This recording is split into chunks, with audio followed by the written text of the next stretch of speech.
મહારાજ દશરથના 2 લગ્ન થઈ ચૂક્યા હતા, કૌશલ્યાજી સાથે અને સુમિત્રાજી સાથે. જ્યારે કૈકેયી સાથે મહારાજ દશરથે લગ્નનું માગું મોકલ્યું ત્યારે કૈકેયી અને મહારાજ દશરથની ઉંમરમાં વાલ્મીકી રામાયણમાં મહર્ષિ વાલ્મીકી લખે છે પિતા પુત્રી જેટલો ફેર હતો, એટલે ડબલ ઉંમરના મહારાજ દશરથ હતા. તો પણ રાજકુમારી કૈકેયી અને એમના પિતા કૈકેયી રાજ આ લગ્ન માટે તૈયાર થયા. શા કારણથી? એક ઈચ્છા. શું ઈચ્છા? કે અયોધ્યાનું આટલું મોટું સૂર્યવંશી રઘુકુળનું સામ્રાજ્ય છે, એ સામ્રાજ્યનો કોઈ વારસદાર હજી સુધી નથી. મારી દીકરી જો હું મહારાજ દશરથને પરણાવું તો મારી દીકરીના ભાગ્યમાં એક દીકરો છે. એનો અર્થ એ થાય કે હવે મારી દીકરીના લગ્ન કરાવું અને એના થકી જે દીકરો થાય એ જ અયોધ્યાનો રાજા બને અને મારી દીકરી અયોધ્યાની રાજમાતા બને. આ સ્વાર્થ અંતરમાં હતો, એટલે કૈકેયીના વિવાહ મહારાજ દશરથ સાથે થયેલા. મિત્ર, ઉંમરમાં તો બહુ ફેર હતો, પણ રાજમાતા બનવાનું સ્વપ્ન, મારો દીકરો અયોધ્યાનો રાજા બને, એ ઊંડી ધરબાયેલી વાસના, એ ઈચ્છા, એ કામના આ લગ્નના મૂળમાં હતી. લગ્ન થયા, અયોધ્યામાં રાણી કૈકેયી આવ્યા, વર્ષો વીત્યા, સમય જતા 4 રાજકુમારો થયા. કૈકેયીને તો ભરતજી થયા જ, કૌશલ્યા થકી રામ, સુમિત્રા થકી લક્ષ્મણ અને શત્રુઘ્ન, અને કૈકેયી થકી ભરત નામના પુત્રની પ્રાપ્તિ થઈ. આ એ જે મારો દીકરો રાજા બને એ વાસના જે લગ્નના મૂળમાં હતી, એ આજ વર્ષો પછી બહાર આવી ગઈ. મંથરાએ શીખાણ, રાણી એક જ કામ કરો, હવે વર્ષો જૂના તમારા 2 વરદાન મહારાજ પાસે થાપણમાં જમા છે. કથા બહુ લાંબી છે, ખાલી યાદ જ કરું છું. મહારાજ દશરથ યુદ્ધ કરવા ગયેલા, એ સમયે ફોટોગ્રાફી, વિડીયોગ્રાફી નહોતી. રાજા કેવા પરાક્રમી છે, કેવા બળવાન છે, વાતો સાંભળીએ. એક મુઠ્ઠી હાથીના ગંડસ્થળમાં હાથી મારી નાખ્યો, આ મનાય નહીં. તો હવે રાજા ક્યારેક ક્યારેક રાણીઓને પોતાનું પરાક્રમ બતાવવા યુદ્ધમાં જોડે લઈ જતા. રાણી કૈકેયી મહારાજ દશરથને બહુ વહાલા. આવા એક યુદ્ધમાં રાણી કૈકેયીને સાથે લઈ ગયેલા. મહારાજ દશરથ યુદ્ધ કરે છે અને એ સમયે રથનો આડો ધરો હોય, આપણે તો ગાડા જોયા છે, હવે તો એન્જિનને બોલ બેરિંગ આવી ગયા, પણ જૂના ગાડાનો આડો ધરો હોય, એમાં પૈડું હોય અને પૈડું નીકળી ન જાય એટલે ખીલ્લો હોય. આવા રથના ધરાના પૈડાનો ખીલ્લો નીકળી ગયો. રાણી કૈકેયી જોયું, મનમાં થયું આ રથ તૂટશે તો મહારાજ યુદ્ધ કેવી રીતે કરશે, એટલે ખીલ્લાના બદલે પોતાની આંગળી એમાં રાખી. યુદ્ધ પૂરું થયું, મહારાજ દશરથનો વિજય થયો. રાણીને આવી જાગરૂકતા અને ચપળ બુદ્ધિ જોઈ મહારાજ દશરથ રાજી થયા. કૈકેયીને કહે છે, રાણી તમારા લીધે જ હું યુદ્ધ જીત્યો, માગો માગો. 2 વાર કીધું. રાણી કૈકેયી કહે છે, મહારાજ અયોધ્યા જેવો મને રાજ પરિવાર મળ્યો, તમારા જેવા પતિ મળ્યા, કૌશલ્યા સુમિત્રા જેવા બહેનો મને મળ્યા, મારે જીવનમાં કંઈ ખૂટતું નથી, મારે કંઈ જોતું નથી. તોય કે ના, માગો માગો, કંઈક માગો. એ રાણીએ કહ્યું, સારું મહારાજ, અત્યારે મારા વરદાન થાપણ તરીકે જમા રાખો, જરૂર પડે ત્યારે માગી લઈશ. એ દશરથ સાંભળો છો ને, કાં તેદાડ આપી દેવું ને કાં ફોક કરવું, પણ મૂકી રાખવું નહીં. આજ માગી લો, પછી નહીં. પેલું હોય ને, આમ ધૂણતો હોય ને માતાજી આવે ત્યારે માગી લે તો સાચું, પછી જતા રહે પછી મેળ નહીં. આ થાપણ તરીકે 2 વરદાન જમા છે. મંત્ર યાદ કરાવ્યું, તમારા 2 વરદાન જમા છે, આ 2 વરદાન તમે આજે માગી લો.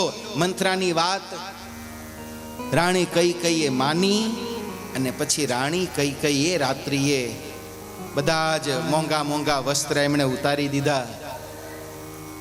ઘરેણાઓ પણ ઉતારી દીધા, સાદા જાડા કપડાં પહેરી અને કોપ ભુવનમાં જઈ અને મહારાજ દશરથ બેઠા. અને મહારાજ દશરથની રાહ જોઈ અને રાણી કૈકેયી બેસી ગયા. મહારાજને તો આ બધી વાતની ખબર નથી. આનંદમાં ને આનંદમાં ઘણો બધો સમય વીત્યો અને રાત થવા આવી. રાણી કૌશલ્યાને મળી, રાણી સુમિત્રાને મળી. મહારાજ દશરથ રાણી કૈકેયીને મળવા આવ્યા. પણ જ્યાં કૈકેયીના મહેલમાં આવ્યા, આખા મહેલમાં અંધારું ઘોર, દીવો મશાલ કશું પ્રગટાવેલું નહીં. મહારાજ દશરથને ચિંતાથી શું થયું હશે. એટલામાં તો મંથરા જ સામી મળી. દાસી, રાણી ક્યાં છે? કેમ બધું અંધારું છે? મહારાજ, રાણી તો કોપ ભુવનમાં બેઠા છે. હવે કોપ ભુવન એટલે શું? એ જમાનામાં રાજાને ઘણી બધી રાણી હોય. હવે કઈ રાણીને કઈ વાતમાં શું વાંકવું પડે રાજાને શું ખબર પડે. એટલે રાજાએ જે રાણીએ રિહાવું હોય ને એને એક કોપ ભુવન બનાવતા, ત્યાં જઈને બેહવાનું. રાજા રોજ હાંજ પડે ત્યાં આટો મારી આવે. જેટલી રિહાણી હોય, ભાઈ તને શું દુઃખ છે, તને શું દુઃખ છે, તને શું પેટમાં દુખે છે, આ બધાનું રાજા સોલ્યુશન કરી નાખે. આમ રિહામણે રાણીને બેસવાની જગ્યા, આનું નામ કોપ ભુવન હતું. અત્યારે પણ કોપ ભુવન છે. ભલે ને આપણે 3 BHK નો નાનો એવો રાજમહેલ હોય તો એમાં કોપ ભુવન છે. અને કોપ ભુવનનું નામ છે રસોડું. મહારાજ દશરથ હાંજ પડે, થાક્યા પાક્યા ઘેર આવો અને ઘરમાં બધી લાઇટો ચાલુ હોય નહીં. રસોડામાંથી સીબા પછડાતા હોય, તપેલીઓ પછડાતી હોય, હાંડચીનો અવાજ આવતો હોય, વગર કારણે છોકરા ગાળો ખાતા હોય, તો દશરથે સમજી જવાનું કૈકેયી કોપ ભુવનમાં છે.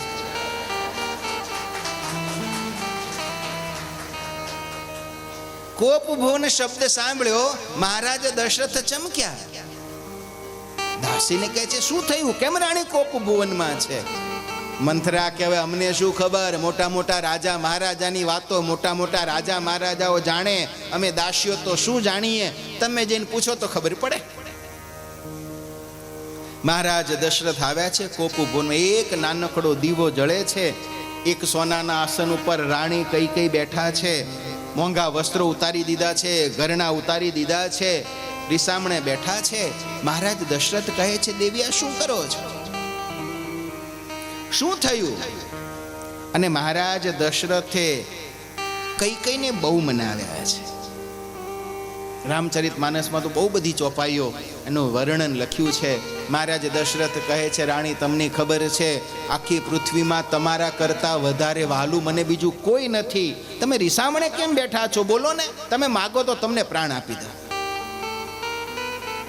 પણ મંથરાએ બરોબર શીખવાડ્યું હતું, ગમે એટલું માગવાનું કહે પણ જ્યાં સુધી એ રામના સોગંદ ન ખાય ત્યાં સુધી માગતા નહીં. જ્યાં સુધી એ રામના સોગંદ ન ખાય ત્યાં સુધી માગવાનું નહીં. મહારાજ દશરથે ઘણું મનાવ્યા, ઘણું સમજાવ્યા, માગો માગો. પણ કૈકેયીને મંથરાની વાત બરોબર યાદ રહી છે, માગતા નથી. રાણી શું થયું છે કહો તો ખરા? ત્યારે છેલ્લે કૈકેયી કહ્યું કે મહારાજ બીજું તો કાંઈ નહીં, તમે તો મોટા માણસ બોલીને ભૂલી જાઓ, પણ હું ભૂલી ગયો તો યાદ કરાવો. મહારાજ યાદ છે રણ મેદાનમાં ગયા હતા, તમારો રથ મેં બચાવ્યો હતો, ત્યારે તમે મને વરદાન માગવાનું કહ્યું હતું. હા કહ્યું હતું ને મહારાજ, મારા 2 વરદાન જમા છે, આપો. મહારાજ દશરથ કે અરે રે, તમારા જમા થા પણ વરદાન માગવા રીસામણે બેઠા, 2 કે 4 માગી લેવું. કાલ મારો રામ રાજા બનશે, 2 ના બદલે 4 માગી લો. કૈકેયી કહે છે 4 નથી જોતા, મને મારા માગેલા 2 મળે તોય ઘણું છે, તો માગો, શું જોઈએ છે? ત્યારે કૈકેયી કહે છે મહારાજ હવે રહેવા દો, નથી જોતું. દશરથ કહે શું થયું? મહારાજ મને મનમાં એમ થાય છે હું માગું અને જો તમે નહીં આપો તો મારું માગેલું ખોટું પડશે અને તમે નહીં આપ્યાનો તમને અંતરમાં શોક રહી જશે. માટે ચાલો હવે હું રીસામણું મૂકી દઉં છું. ચાલો ચાલો આપણે જેને આખા મહેલમાં દીવા કરીએ. મારે કંઈ માગવું નથી. મને એમ થાય છે કે હું માગું ને તમે નહીં આપો તો. મહારાજ દશરથ કહે છે, રાણી શું બોલો છો? તમે માગો નો ના આપું? જાઓ, જે માગશો એ આપીશ. બહુ પ્રસિદ્ધ ચોપાઈ છે, રઘુકુલ રીતિ સદા ચલી આઈ, પ્રાણ જાય પર વચન ન જાય. અમારા રઘુકુળની રીત છે રાણી, અમારો પ્રાણ માગી લો તો પ્રાણ આપીએ, પણ વચન આપું છું તમે જે માગો એ આપીશ, માગી લો. પણ કઈ કઈ રાહ જુએ છે, રામના સોગંદ ખાય ને તો માગું. ના મહારાજ રહેવા દો, આવું ઘણું થયું. અને ત્યારે છેલ્લે મહારાજ દશરથ બોલ્યા, પ્રિયા પ્રાણ સુત સબ બસુ મોરે, પરિજન પ્રજા સકલ બસ તોરે. જો કछु કહો કપટુ કરી તોહી, ભામિની રામ સપથ સમમો. હે રાણી, તમે જો માગો ને એમાં હું કઈ કપટ કરું, ન આપું તો મને રામના સોગંદ છે. બસ કઈ કઈ આજ ઘડીની રાહ જોતા હતા. જ્યાં રામના સોગંદ છે એમ કહ્યું ને, ત્યારે કઈ કઈ કહે તો મહારાજ મારે 2 વરદાન જોઈએ છે. પહેલું વરદાન મને એ આપો, સુનહુ પ્રાણ પ્રિય ભાવત જીકા. સુનહુ પ્રાણ પ્રિય ભાવત જીતા. દેહુ એક બર ભરત હી ટીકા. દેહુ એક બર ભરત હી ટીકા. દેહુ એક બર ભરત હી ટીકા.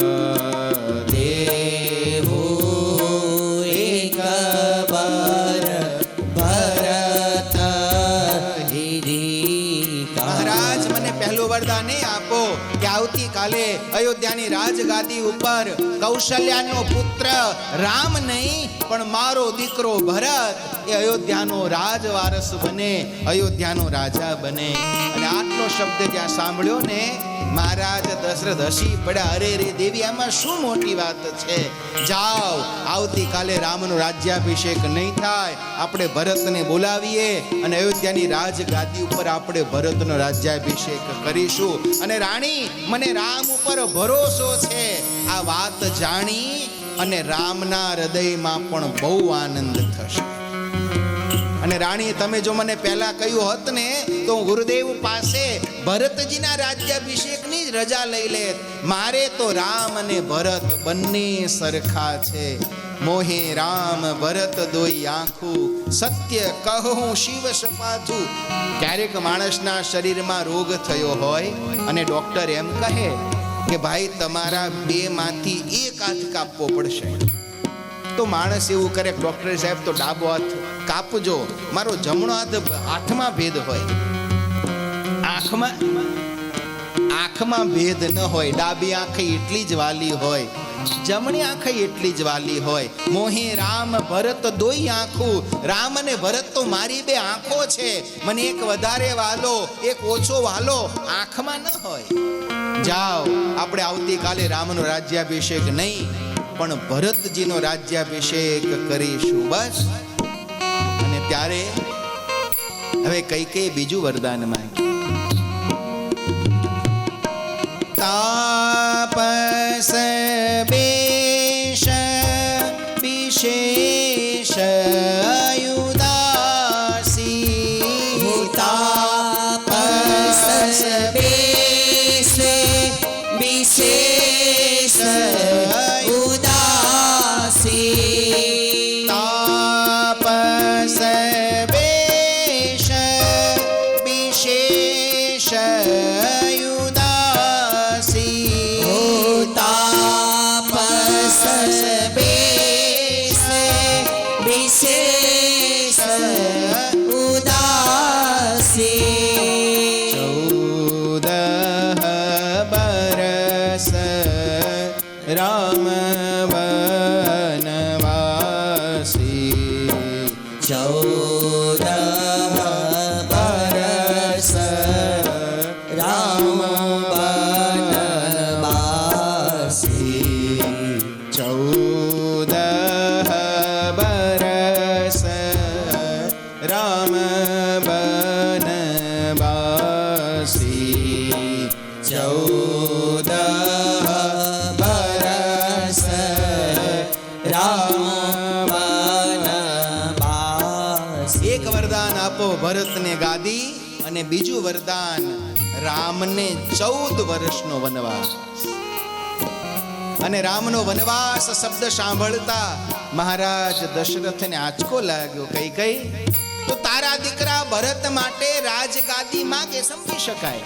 માં તરીકે તારા મનમાં એવો ભાવ હોય કે મારો દીકરો અયોધ્યાનો રાજા બને, પણ ભરતને રાજા બનાવવા રામને વનવાસ શું કામ?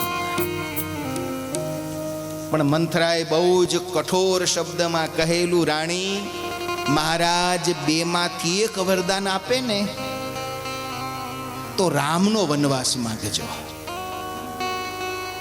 અને મંથરા કઈ મૂર્ખ નહોતી, એને ખબર હતી કે અયોધ્યાની રાજગાદી ઉપર ભલે રાજા ભરત બને, પણ રામ જો અયોધ્યામાં રહેશે ને તો પ્રજા માટે તો રાજા રામ જ રહેશે. રાજનીતિમાં એક બહુ સરસ સુંદર સૂત્ર છે. રાજા વારસામાં ગાદી આપી શકે, પણ રાજા તો જાતે જ બનવું પડે. ગાદી વારસામાં મળે, રાજત્વ વારસામાં ન મળે. વારસામાં ગાદી આપી શકાય, પણ પ્રજાનો પ્રેમ, પ્રજાનો આદર, લોક ચાહના એ તો એણે જાતે જ જીતવી પડે. એમાં રાજાનું કોઈ જ ગાદી મળે, આબરૂ તો રાજે જાતે જીતવી પડે. મંથરા જાણતી હતી ને એટલે એણે કહીને કહ્યું હતું કે કદાચ આપણે કપટ કરીશું, માગીશું તો ભરતને રાજગાદી મળશે, પણ અયોધ્યાની પ્રજાના દિલ ઉપર તો રામનું જ રાજ રહેશે. રામ જો અયોધ્યા છોડીને જાય તો પ્રજા એને ભૂલે, અને એને ભૂલે ને તો ભરતને રાજા સ્વીકારે. અને આપણા ધર્મ ગ્રંથો, આ ઋષિ મુનિઓ કેટલા મોટા વૈજ્ઞાનિક હશે. તમે આપણને ક્યારે એવો વિચાર આવ્યો 13 નહીં, 15 નહીં, 14 જ શું કામ? કઈ વરદાન માગવું હતું એવું ના માગત કે રામ 50 વર્ષ, 100 વર્ષ, 200 વર્ષ જંગલમાં રહે. એ જમાનામાં તો આયુષ્ય ત્રેતાયુગ 10,000 વર્ષની આયુષ્ય હતી. ભગવાન રામચંદ્રજી પોતે 12,500 વર્ષ આ લોકમાં રહ્યા. હવે એમ જોવા જાવ તો 12,500 વર્ષમાં 14 વર્ષની તો શું ગણતરી કહેવાય? માગવું જ હતું તો 100 વર્ષ માગત, 200 માગત, 500 માગત, 14 શું કામ માંગ્યા? એની પાછળ પણ બહુ સુંદર વિજ્ઞાન છે. આ ધર્મ પોતે જ બહુ ઉત્તમ વિજ્ઞાન છે. અત્યારે પણ વિજ્ઞાન એવું કહે છે 7 વર્ષ એક આ બોડીની સાયકલ છે. 7 વર્ષમાં આપણા શરીરના દરેક કોષ બદલાઈ જાય છે. આ શરીરમાં 7 વર્ષ કરતા જૂનું કશું જ હોતું નથી. 7 વર્ષ જૂનું લોહી હોતું નથી, બદલાઈ ગયું હોય, રિસાયકલ થયા કરે ને. શરીરના બધા કોષો મરે, ફરી જન્મે, ફરી મરે, ફરી જન્મે. 7 વર્ષમાં આપણા શરીરનું આખું બ્લડ સાયકલ એ ચેન્જ થઈ જાય છે. ને એટલે જો કે હવે તો આખો સમય જુદો છે, પણ પહેલા જ્યારે આંતરજ્ઞાતીય લગ્ન થતા ને ત્યારે 7 વર્ષ પછી એનો સ્વીકાર થતો. હવે કોઈ બીજી જ્ઞાતિની દીકરી હોય ને પટેલમાં લગ્ન કરે તો એમ માને 7 વર્ષ તો હજી જૂનું લોહી છે, 7 વર્ષ થઈ ગયા, હવે તમે પટેલના ઘરમાં 7 વર્ષ ખાધું એટલે હવે તમે પટલાણી 7મા વર્ષે થાવ, ત્યાં સુધી નહીં. 7 વર્ષે આપણા શરીરનું આખું ચક્ર બદલાઈ જાય. એટલે મંથરાને કઈ કેમ વિચાર્યું કે 7 વર્ષ ભૂલતા થશે, આપણે જોખમ નથી લેવું, 14 રાખો. કે 14 વર્ષ રામ જો વનમાં રહે ને તો અયોધ્યાની પ્રજા રામને ભૂલી જાય. 7 વર્ષમાં તો આખું ચક્કર ફરી જાય છે. એટલે 14 વર્ષ માંગ્યા કે રામ જો 14 વર્ષ વનમાં રહેશે ને અયોધ્યાની પ્રજા ભૂલી જશે કે રામ નામનો કોઈ રાજકુમાર હતો, ભરતને જ રાજા માની લેશે. અને એટલે એમણે માંગ્યું કે કદાચ ભરતને રાજગાદી ન મળે તો કંઈ નહીં, પણ રામને વનમાં મોકલી દેજો. પહેલું વરદાન ભરતને ગાદી, બીજું વરદાન રામને વનવાસ. રામને વન શબ્દ સાંભળતા મહારાજ દશરથ નીચે પડ્યા, હાથ જોડ્યા. રાણી, તમે મજાક કરો છો, મારી પરીક્ષા કરો છો, મને તમારા પર કેટલો પ્રેમ છે, હું તમારું માગેલું આપું શકું કે નહીં, એની તમે પરીક્ષા કરો છો? તો કે ના, ભરતને ગાદી અને રામને વન, આ બે મારા વરદાન છે મહારાજ, આપો. અને પછી કઈ જે મહારાજ દશરથને મેણા માર્યા છે. હમણાં તો મોટી મોટી વાતો કરતા હતા, પ્રાણ જાય પર બચ. હવે શું થયું? રામને વન આપવાનું થઈને બધું ફરી ગયું. એવા મેણા અને ટોણાનો વરસાદ, પુત્ર મોહમાં, રાજગાદીના મોહમાં, મંથરા દ્વારા જેની બુદ્ધિ મોહિત થઈ છે, એવા રાણી કઈ જ્યારે મહારાજ દશરથને મેણાના બાણ મારે છે. મહારાજ દશરથની આંખમાં 14 આંસુ આવ્યા, માથાનો મુગટ ક્યાંય પડ્યો. હાથ જોડી મહારાજ દશરથ કઈને પ્રાર્થના કરે છે, હે રાણી, બીજું ગમે તે માંગો, પણ રામને મારાથી દૂર ન કરશો.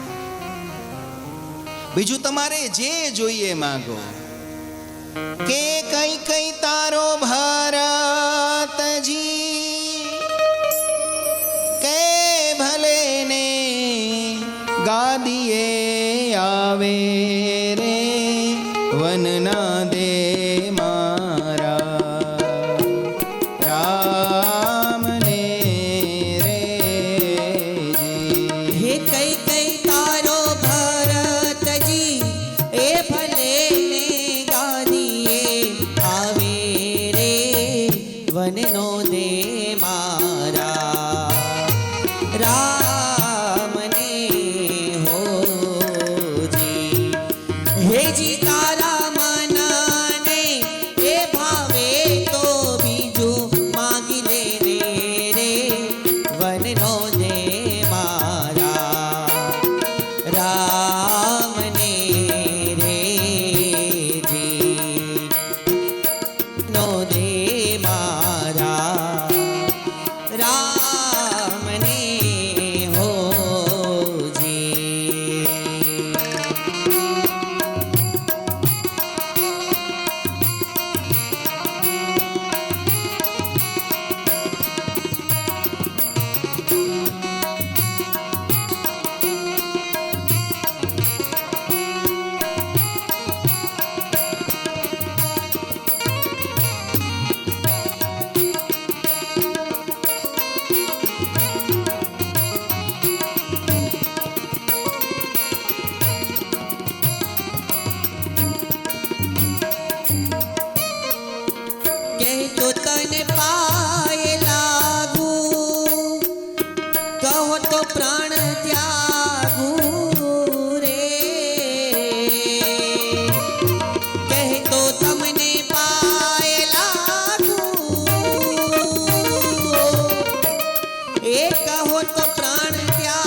કઈ કઈ તારો ભરત ભલે ને ગાદીએ આવે રે વનનો દે મારા રામને હોજી.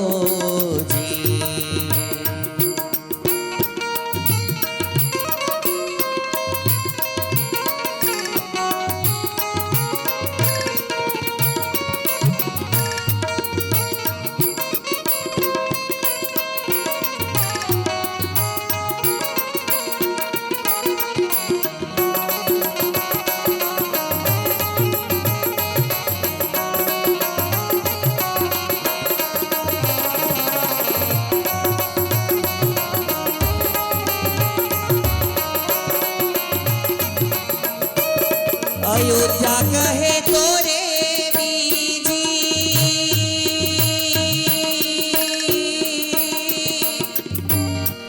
આવેથી ઉતારી લાવું રે.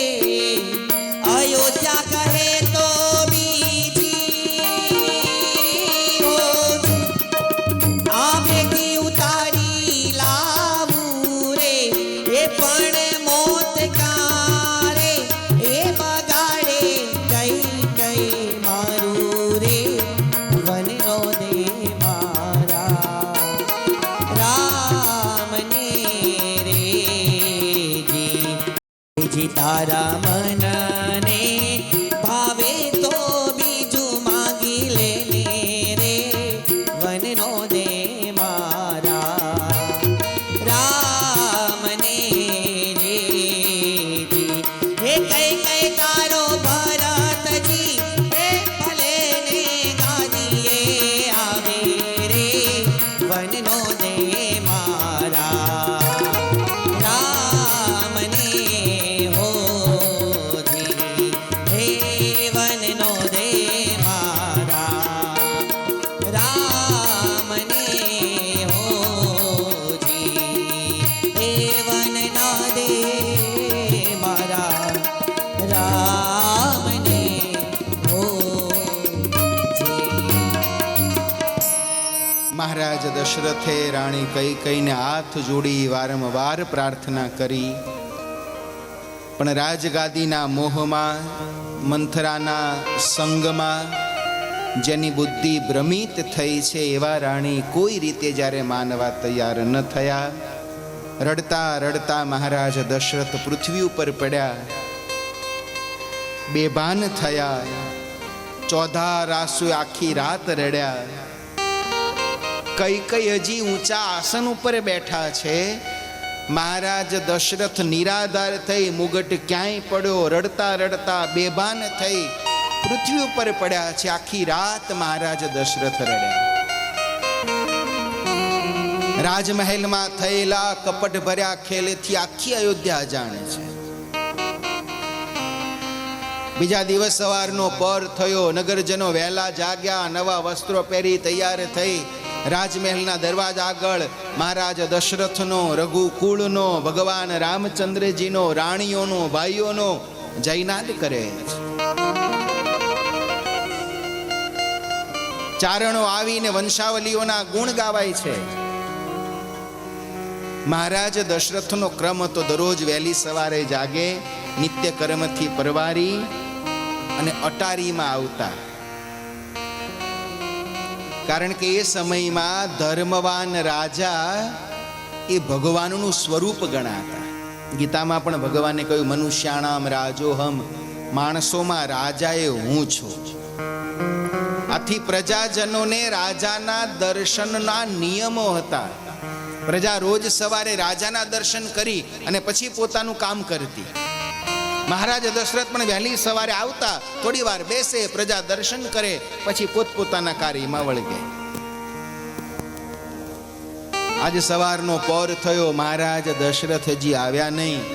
પછી લે પહર ભૂપનિત જાગા, આજુ હમહી બડ અચરજ લાગા.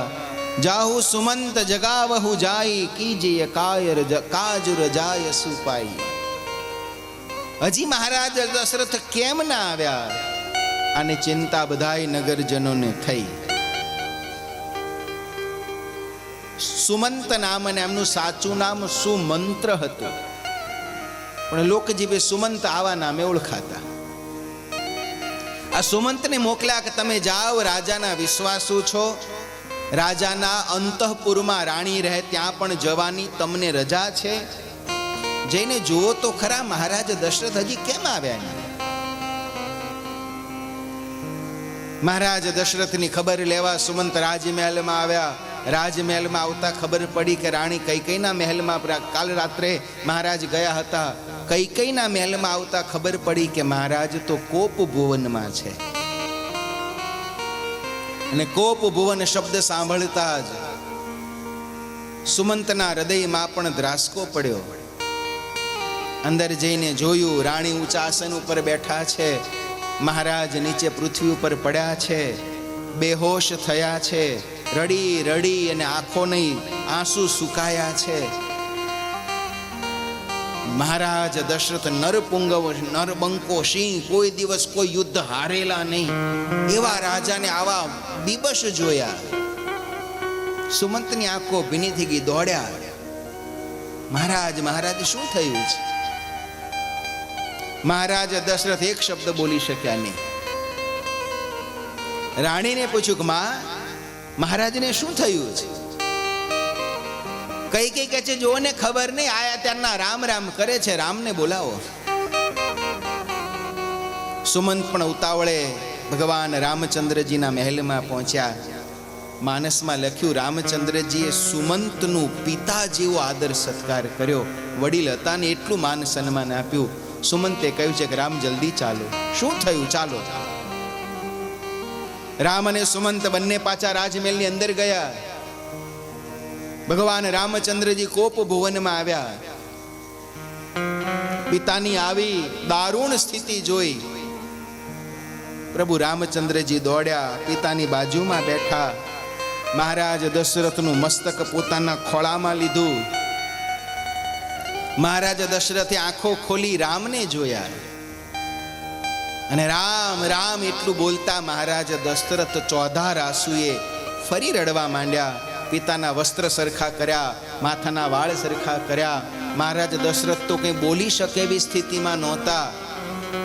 પ્રભુએ માતા કૈકેયીને પૂછ્યું, માં શું થયું છે? તમે તો કહો. પિતા કેમ આવા પરવશ છે, દુખી છે? રાણી કૈકેયીએ કહ્યું છે, રામ તમારા પિતા પાસે મારા 2 વરદાન થાપણ હતા. એ 2 વરદાન મેં માગ્યા. પહેલું વરદાન ભરતને ગાદી, બીજું વરદાન તમારને 14 વર્ષનો વનવાસ. હવે મહારાજ દશરથ એટલે દુખી છે કે નથી મને કહી શકતા કે હું તમને તમારા માગેલા વરદાન નહીં આપું, કે નથી તમને કહી શકતા કે રામ તમે 14 વર્ષ વનમાં ચાલ્યા જાઓ. એટલે તમારા પિતા મૂંઝાય છે અને એમની મતિ મૂંઝાઈ છે ને એટલે રડે છે. આ કથાની સૂક્ષ્મતા જોજો. મહારાજ દશરથે ક્યારેય રામને કહ્યું નહોતું કે રામ તમે વનમાં જાઓ. ના, પિતાએ કહ્યું હોત અને ગયા હોત ને તો પિતાની આજ્ઞા પાળી કહેવાત.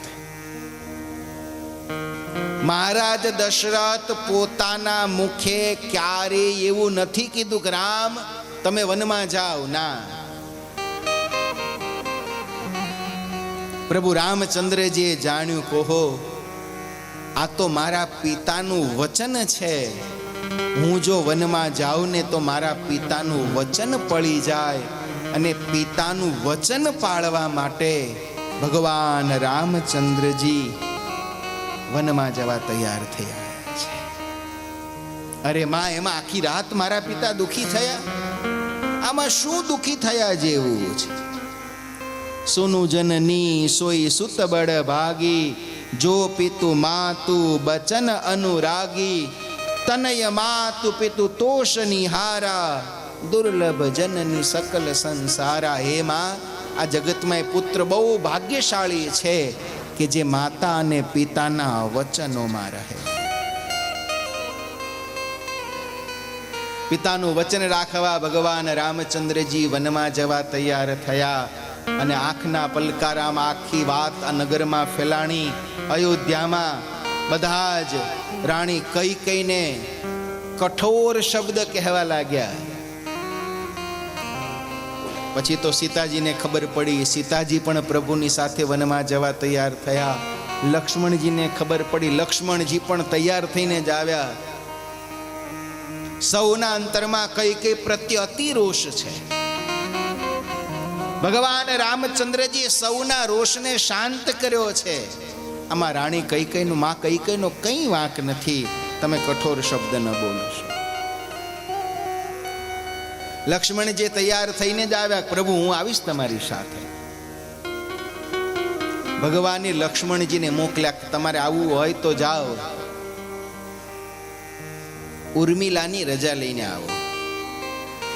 આ રામાયણનું એક એક પાત્ર, હું આ તો આપણે કથા કરીએ છીએ ને, રામાયણના મુખ્ય 15-20 પાત્રની જ કથા કરીએ છીએ, પણ આ માનસનું એક એક પાત્ર દંડવટ કરવાનું મન થાય ને એવું છે. ઉર્મિલાજીને ખબર પડી કે મારા પતિ પ્રભુની સેવા માટે 14 વર્ષ વનમાં જાય છે. પ્રભુએ કહ્યું, લક્ષ્મણજી ઉર્મિલાની રજા લેવા આવ્યા. લક્ષ્મણજી વગર અયોધ્યામાં 14 વર્ષ સુધી રહેવું એ ઉર્મિલાજી માટે સહેલું નહોતું. અને એમની પાસે તો બહુ સરળ લોજિક હતું કે જો પોતાના પતિની સેવા કરવા સીતાજી વનમાં આવે છે, માટે હું પણ તમારી સેવા કરવા તમારી સાથે વનમાં આવું. આવું ઉર્મિલાજી કહી શકત, અને કહ્યું હોત તો લક્ષ્મણજીને ના પાડવાની પણ જગ્યા નહોતી. પણ હવે લક્ષ્મણજીને વંદન કરીએ કે માં ઉર્મિલાને વંદન કરીએ? ઉર્મિલાજીએ વિચાર કર્યો કે મારા પતિ પ્રભુની સેવા માટે જાય છે. હું જો સાથે જઈશ ને તો એમને કાયમ મારી સુરક્ષા, એની ચિંતા રહ્યા કરશે. અને મારી ચિંતા જો રહ્યા કરશે તો એ સેવામાં એમને એટલું અઘરું પડશે. અને આજના સમયમાં કોઈ એમ કહે કે રાજ છોડી ભાઈની સેવા માટે, ભગવાનની સેવા માટે, નહીતરે એ કૈકેયીએ માગ્યું તો રામ માટે, સીતાજીને લક્ષ્મણજીને જવાની જરૂર નહોતી.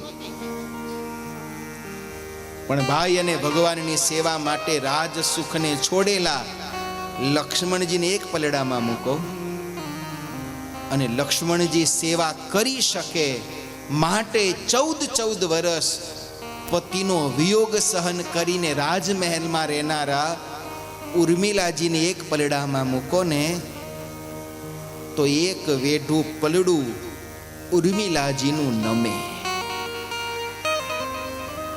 લક્ષ્મણજીનો ત્યાગ આપણને દેખાય છે. ઉર્મિલાજીનો ત્યાગ અને સમર્પણ સમજવું અઘરું છે. બહુ સહેલું છે રાજ છોડીને રામ સાથે વનમાં જતું રહેવું,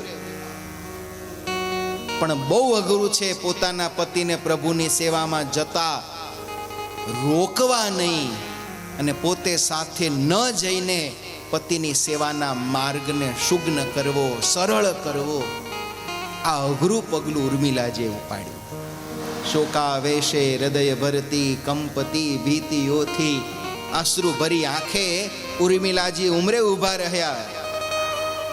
ન લક્ષ્મણજીની સાથે ગયા, ન લક્ષ્મણજીની સેવામાં ક્યાંય કઠિન થાય એવું વર્તન કર્યું. રામ, લક્ષ્મણ, જાનકી ત્રણેય હવે વનમાં જવાના છે. પ્રભુ રામચંદ્રજી માતા કૌશલ્યાની બહુ કથા હવે કેટલી લંબાવો. આમ મારે તો વિચાર એવો હતો કે અત્યારે આપણે અયોધ્યા કાંડ પૂરો કરી દેવો હતો. પ્રભુ રામચંદ્રજી ચાલ્યા માતા કૌશલ્યાની રજા લેવા. કૌશલ્યાને પગે લાગ્યા, માં હું વનમાં જાઉં છું. કેમ? માં મારા પિતાનું વચન છે. કૌશલ્યાએ કહ્યું તો બેટા તારા પિતાનું વચન વનમાં જવાનું હોય તો મારું વચન છે, તું મારી સાથે રાજમહેલમાં રહે. પ્રભુ મુંજાએ એક બાજુ પિતાનું વચન વનમાં જવાનું, બીજી બાજુ માતા કૌશલ્યાનું વચન રાજમહેલમાં રહેવાનું. અને નીતિ કહે છે માતા અને પિતા બંનેના વચનમાંથી એક જ વચન પાળી શકાય એમ હોય ને ત્યારે પુત્રએ હંમેશા માતાનું વચન પાળવું જોઈએ. કારણ કે સંતાન ઉપર પિતા કરતા માતાનો અધિકાર 3 ગણો છે, આવું કીધું છે. પિતા કરતા પુત્ર ઉપર માતાનો અધિકાર 3 ગણો છે. હું માં છું તમારી, તમને જન્મ આપનારી છું. હું કહું છું કે તમે રાજમહેલમાં મારી સાથે રહો. અને ત્યારે ભગવાન રામચંદ્રજી હાથ જોડ્યામાં માત્ર પિતા દશરથની જ નહીં પણ માતા કૈકેયીની પણ આ જ ઈચ્છા છે. અને ત્યારે માતા કૌશલ્યાએ રામના માથે હાથ મૂક્યા. જો બેટા તમારા માતા અને પિતા બંનેની આ જ ઈચ્છા હોય તો જાઓ. જો પિતુ માતુ કહેવું બન જાના, કાનન કોટી અવધ સમાના. જાઓ, જંગલ તમારા માટે કરોડ કરોડ અયોધ્યા જેવું સુખદાયક થશે. કારણ કે એમાં તમારા માતા અને પિતા બંનેની રજા હશે.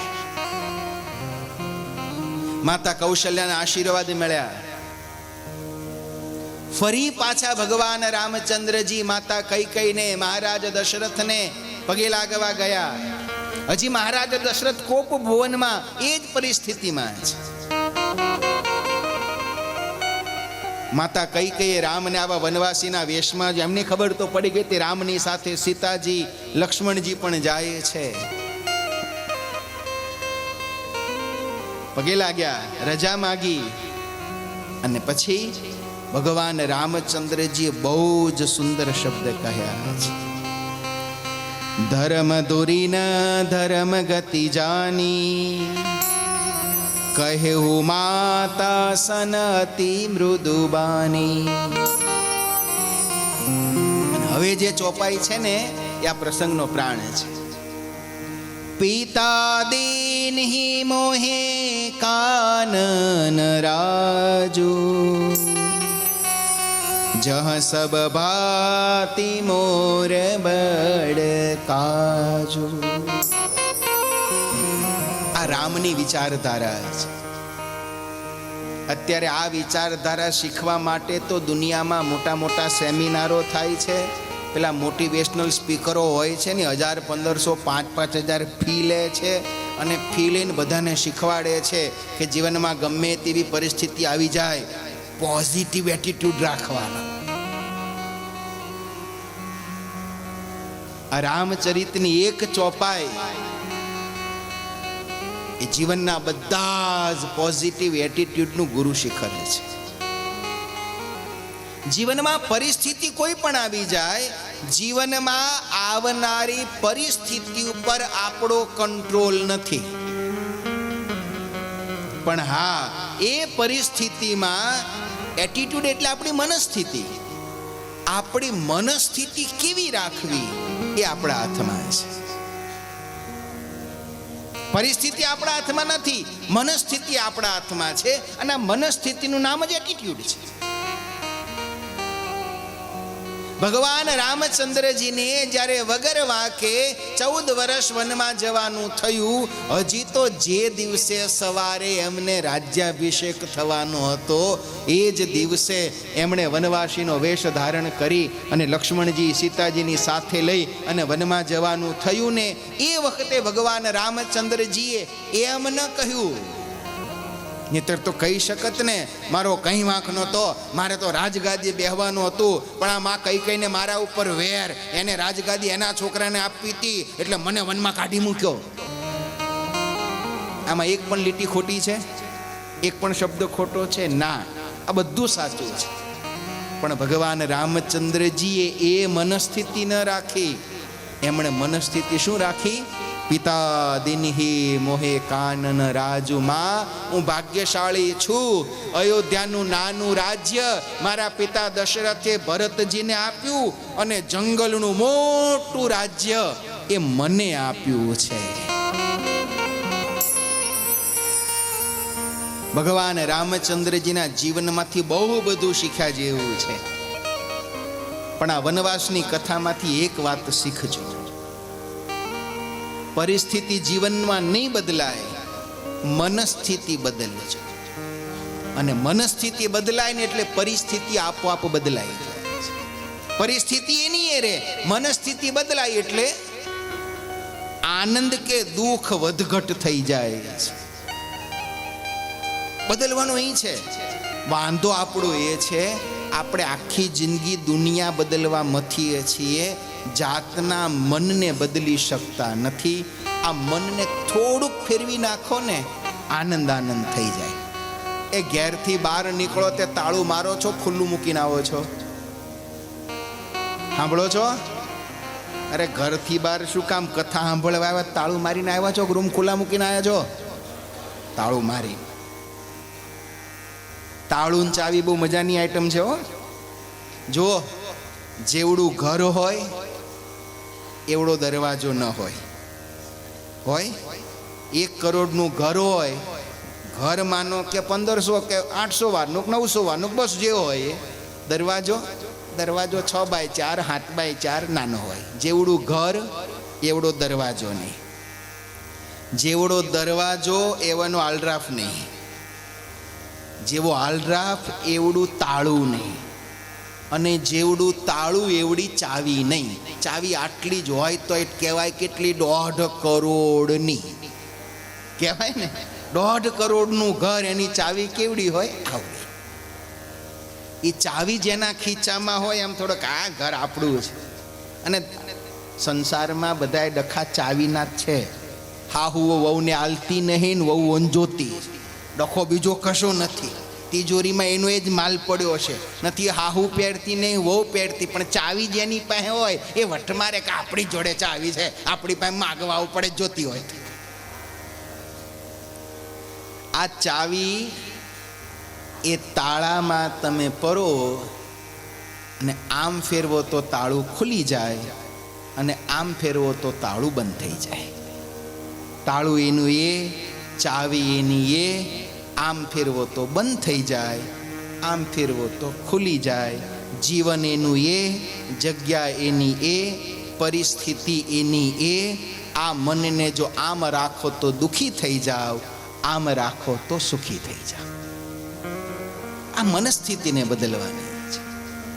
અને જે માણસે પોતાની મનસ્થિતિને બદલી શકી અથવા તો એલાઇન કરી શકી, કરેક્ટ કરી શકી, એને પરિસ્થિતિ ગમે એટલી બદલાય, એને દુઃખ થતું નથી. 4થે માળે રૂમ મળે તો રાજી રહ્યું. એ 4થો માળો, એ બારી ખોલે એટલે એવી હવા આવે, અને એકય મચ્છરું આવે નહીં, અને કશો કકળાટય નહીં, એવી શાંતિ ને. જો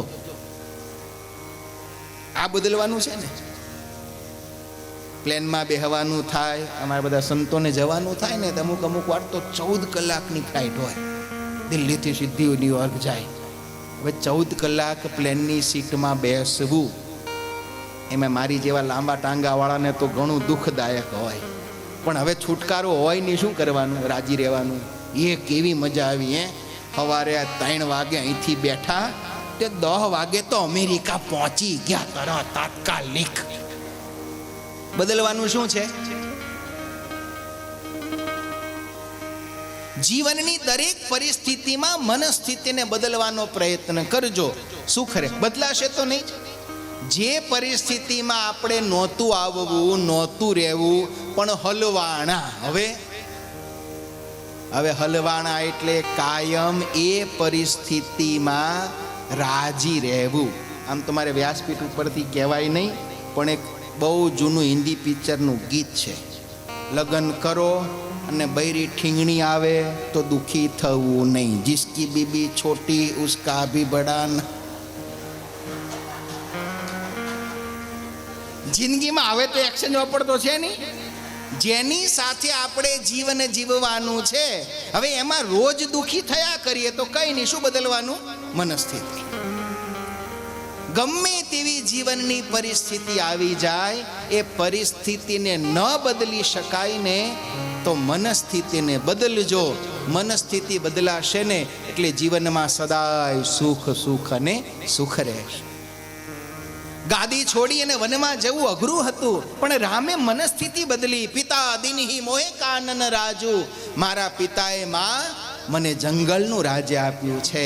માતા પિતાને વંદન કરી અને પ્રભુ રામચંદ્રજી હવે જ્યારે વનમાં જવા તૈયાર થયા, મહારાજ દશરથના રંધંતરમાં અપાર દુઃખ છે. સુમંતને કહ્યું કે તું રથ લઈને જા. રથમાં બેસાડી ખાલી વનમાં એક આંટો મરાવી અને પાછા લઈ આવજે. 14 વર્ષનો વચલો કંઈક રસ્તો આપણે ત્યાં સુધીમાં શાસ્ત્રમાંથી ગોતી લઈશું. શાસ્ત્રમાં રસ્તો તો હશે જ, કંઈક ગોતી લઈશું. તું ખાલી વનમાં આંટો મારીને પાછા લઈ આવજે. સર્વે રાજ્યમાંથી માતા પિતા સર્વેને વંદન કરી, સૌને રડતા મૂકી, હસતા હસતા રામચંદ્રજી વનમાં જવા નીકળ્યા. વલકલ વસ્ત્ર ધારણ કર્યા, બધા જ ઘરેણાનો ત્યાગ કર્યો. કારણ કે કઈ માગે તું તાપસ વેશ, તપસ્વી જેવો વેશ, વિશેષ ઉદાસીન વ્રત. ઉદાસીન વ્રત એટલે મસ્તક ઉપર કંઈ પહેરવાનું નહીં, ઉઘાડા પગે રહેવાનું, એક વસ્ત્ર ધારણ કરવાનું, શ્વેત. આવા વસ્ત્ર પહેરી ભગવાન રામચંદ્રજી, માં સીતા, લખન આ ત્રણેય રાજમહેલની બહાર આવ્યા. સુમંતે અતિ આગ્રહ કરી પ્રભુને રથમાં બેસાડ્યા.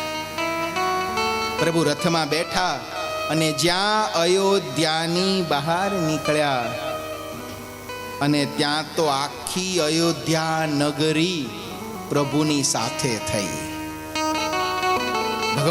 ભગવાનને એમ કે વળાવા આવતા હશે. અયોધ્યાના નગરનો દરવાજો આવ્યો, પ્રભુ નગરની બહાર નીકળ્યા. અયોધ્યા વાસીઓ પણ બધાએ પ્રભુની બહાર. ભગવાને કહ્યું કે તમે શું કરો છો? તમે અયોધ્યામાં રહો. અને ત્યારે અયોધ્યાના નગરજનોના અંતરમાં રોષ છે. પ્રભુને કહે છે, પ્રભુ અયોધ્યામાં રહેશે રાજા ભરત, અને રહેશે એની માં કઈ કરશે રાજ જે કરવું હોય. પ્રભુ અમારી અયોધ્યા અવધ તહાં જહાં રામ નિવાસ. પ્રભુ અમારી અયોધ્યા તો ત્યાં છે જ્યાં અમારા ભગવાન રામ રહેતા હોય. અયોધ્યા અમારા માટે કોઈ જમીનનો ટુકડો નથી. અમારી અયોધ્યા તો ત્યાં જ્યાં અમારો રામ રહે. અવધ તહાં જહાં રામ નિવાસ. અને પાછો તર્ક આપ્યો, તહઈ દિવસ જહાં ભાનુ પ્રકાશ. દિવસ ક્યાં હોય? જ્યાં સૂરજ ઉગે ત્યાં દિવસ. અત્યારે અહીંયા રાત થવા આવી, અમેરિકા દુનિયાના બીજા છેડે ત્યાં સૂરજ ઉગવા આવ્યો. તો દિવસ કોને કહેવાય? જ્યાં સૂર્ય હોય એને દિવસ કહેવાય. અમારી અયોધ્યા ત્યાં છે જ્યાં અમારા રામ છે. જો અમારા રામ વનમાં જતા હોય, જો પેશિય રામ બન જાહી, અવધ તુમ્હાર કાજ કछु નહીં. અયોધ્યા છોડી અમારા રામ અને સીતા જો વનમાં જતા હોય તો રામ અને સીતા વગરને અયોધ્યામાં અમારે રહેવું નથી. પ્રભુએ બધાને બહુ મનાવ્યા, બહુ સમજાવ્યા. છેલ્લે તો ભગવાને સોગંદ આપ્યા કે અયોધ્યામાં જાઓ. બધા કે ના પ્રભુ, તમારી સાથે જ અમે આવીશું. ભગવાનની સાથે ને સાથે આખી અયોધ્યા નગરી આવી. તમસા નદી આવી. પ્રથમ નિશી નિવાસ કિયો તમસા તીર રઘુબીર. આ પહેલી રાત્રિ તમસા નદીના કિનારે ભગવાન રામચંદ્રજી રોકાયા છે. બધાય નગરજનો પણ ત્યાં રાત્રિના સમયે સૂતા છે. બધાયને પોતાની યોગ માયા વડે કરીને ગાઢ નિદ્રામાં ભગવાને સુવડાવી દીધા. સુમંતને જગાડીને કીધું, ચાલો હવે અહીંથી આપણે આગળ ચાલ્યા જઈએ. નગરજનોને સુતા મૂકી ભગવાન વહેલી સવારે ત્યાંથી ચાલ્યા. રથને જંગલમાં વાંકો ચૂકો ચલાવ્યો છે, જેથી કરીને કોઈ પ્રભુને પાછળ શોધી ન શકે. આમ કરતા બીજા દિવસે શૃંગવેરપુર નામનું નગર, જ્યાં જંગલમાં રહેનારા આદિવાસીઓ એમના રાજા હતા ગુહુ, ત્યાં આવી અને ગુહુએ પ્રભુને જોયા. આગતા સ્વાગતા કરી, પ્રભુ તમે રોકાઓ. પ્રભુ કહે, ના, અમે વનવાસી થઈએ, તમારા મહેલમાં તમારા નગરમાં નહીં આવી. ત્યાં જંગલમાં જ તરત બધા ભીલોને બોલાવ્યા, સુંદર મજાની ઘાસની પર્ણકુટીર બનાવી. બીજી રાત્રિ ભગવાન ત્યાં રોકાયા છે. ભગવાન રામચંદ્રજી માં સીતાજીની સાથે એ પર્ણકુટીરમાં અંદર રોકાયા છે. લક્ષ્મણજી પણ બહાર પ્રભુની સુરક્ષા માટે જાગે છે. નિષાદ રાજ ગુહુ પણ ત્યાં લક્ષ્મણજીની સાથે બેઠા છે. અને ત્યારે લક્ષ્મણજી અને ગુહુ વચ્ચે અદ્ભુત સંવાદ થયો છે. લક્ષ્મણજીએ ગુહુને જ્ઞાન આપ્યું છે અને જ્ઞાન આપતા પ્રભુ રામચંદ્રજીની ઓળખાણ કરાવી છે.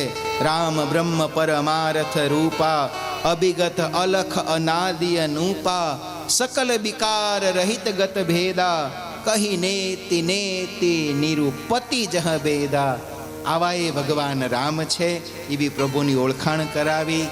ગુહુને ભગવાન રામચંદ્રમાં અતિ પ્રીતિ જાગી.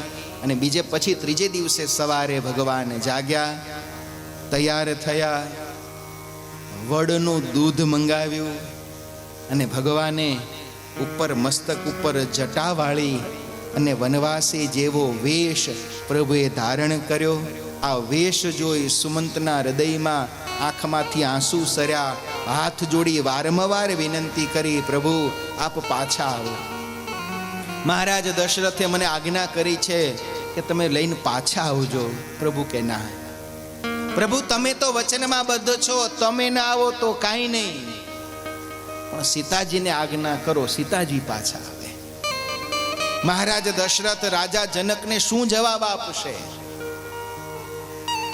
ત્યારે સીતાજીએ કહ્યું છે, મને માફ કરજો, મને તો મનમાં એ પ્રશ્ન થાય છે કે હું પાછી આવીશ તો હું મારા પિતાને શું જવાબ આપીશ?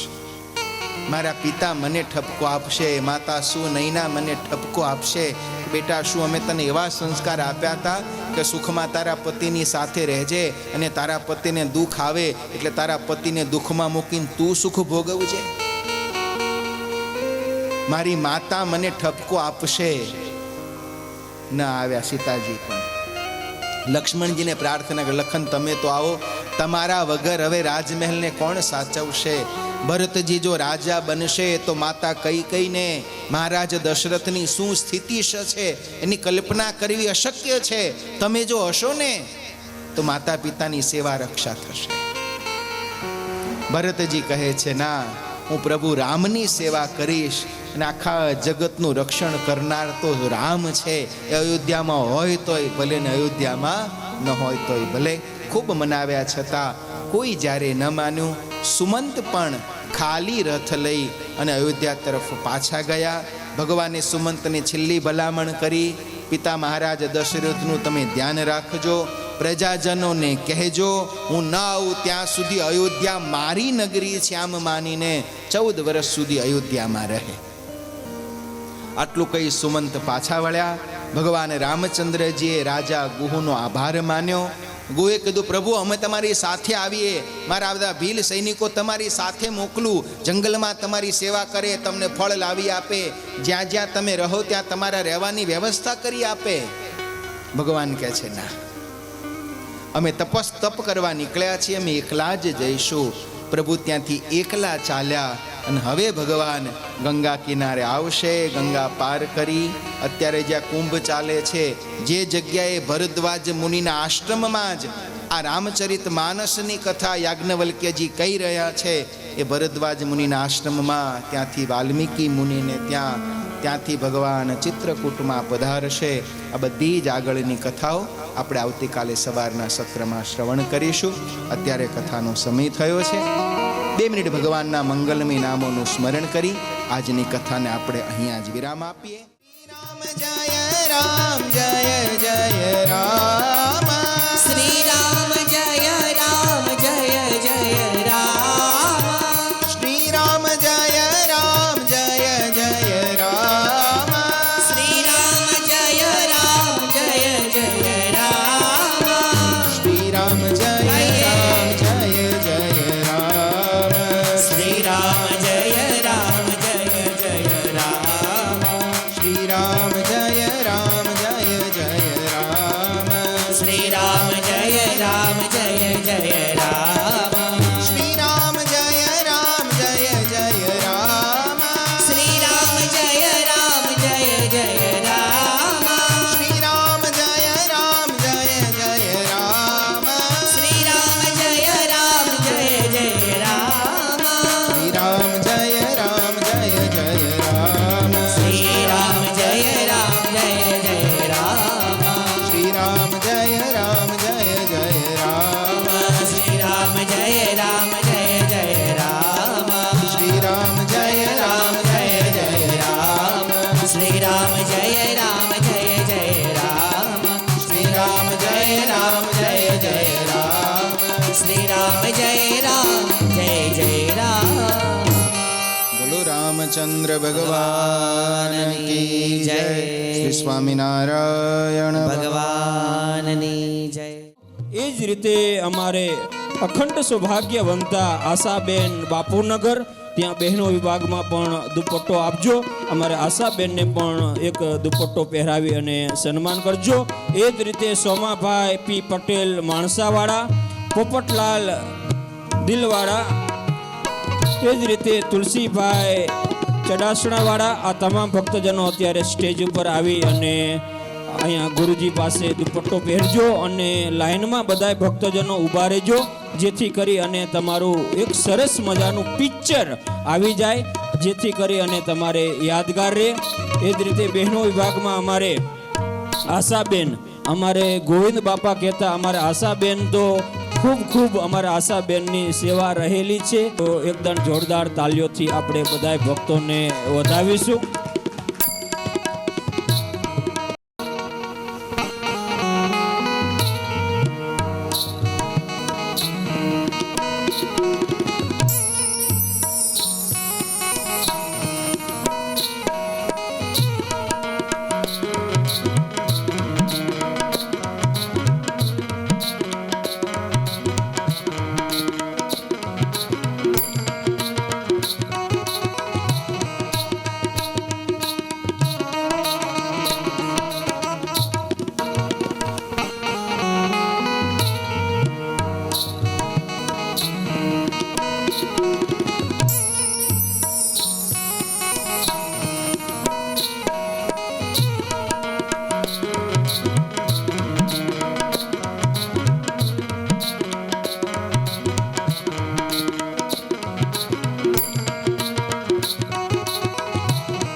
કૌશલ્યાના કુંવર તમારી આરતી રોજ ઉતારો રે, ચરણ તણો ચરણામૃત લઈને પ્રેમે પાર પથાડો રે. કૌશલ્યાના કુંવર તમારી આરતી રોજ ઉતારો રે, સરયુ જળથી સ્નાન કરાવું તિલક કરો રો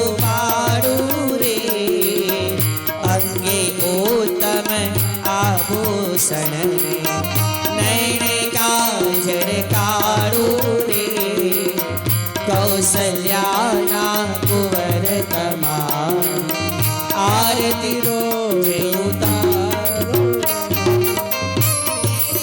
आरी धनुष धारी रघुवीर ने शणगारू रे अहल्या थईने पड़ो चरण मा तन मन धन सौवारू रे कौसल्याना कुंवर तमारी आरती रोज उतारो ओ कागबु संडे रूप धरीने राघवने रमाडू रे सबरी थईने सामे बेसी मीठा बोर जमाडू रे कौसल्याना कुंवर तमारी आरती रोज उतारो ओ मंगल मूर्ति रामनी जोईने अंतरमा हर खाऊ रे पुरुषोत्तम कहे दास बनीने चाहु शरण तमारू रे कौसल्याना कुंवर तमारी आरती रोज उतारो रे जय सद्गुरु स्वामी प्रभु जय सद्गुरु स्वामी सहजानंद दयाळु सहजानंद दयाळु बड़वत बहु नामी अवसर करुणानिधि करुणा बहु कीधि वाले करुणा बहु कीधि मुक्तानंद कहे मुक्ति मुक्तानंद कहे मुक्ति सुगम करे सिद्धि प्रभु जय सद्गुरु स्वामी कपूर गौरव